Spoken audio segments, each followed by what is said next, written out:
آگے مسجد اقصی میں پہنچے میرے آقا کریم صلی اللہ علیہ وآلہ وسلم.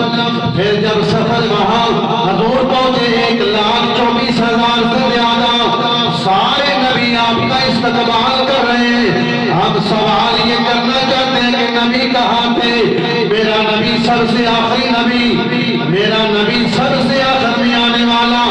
ظاہراً سارے نبی دنیا سے پردہ کر گئے، ایک بھی زندہ نہیں.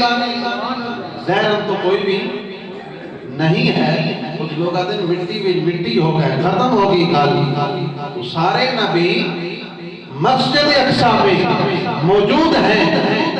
ظاہراً دنیا میں ایک بھی نہیں ہے، سارے وفات پا گئے ہیں. دنیا نبی کا اپنا یعنی کلمہ لا الہ الا اللہ، عیسیٰ روح اللہ، موسیٰ کلیم اللہ، ہر نبی کا اپنا کلمہ ہے.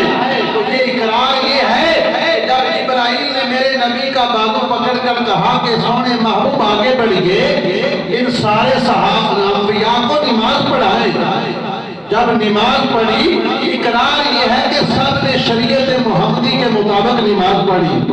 حضور کی شریعت کے مطابق اپنی ساری شریعتوں کو چھوڑ کر میرے نبی کی شریعت کو مان لینا یہی اقرار ہے، یہی اقرار ہے. سارے نبیوں نے حضور کے پیچھے نماز پڑھی. سوال ہے بھائی ظاہراً تو سارے دنیا والے انبیاء جو ہیں وہ دنیا سے پردہ کر گئے تھے.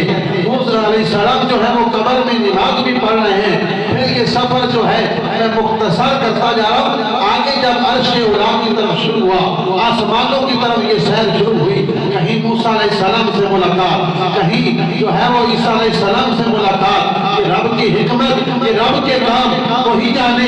ہم کیا ہے؟ ہماری عقل ہی تھوڑی ہے کہ ہماری عقل سے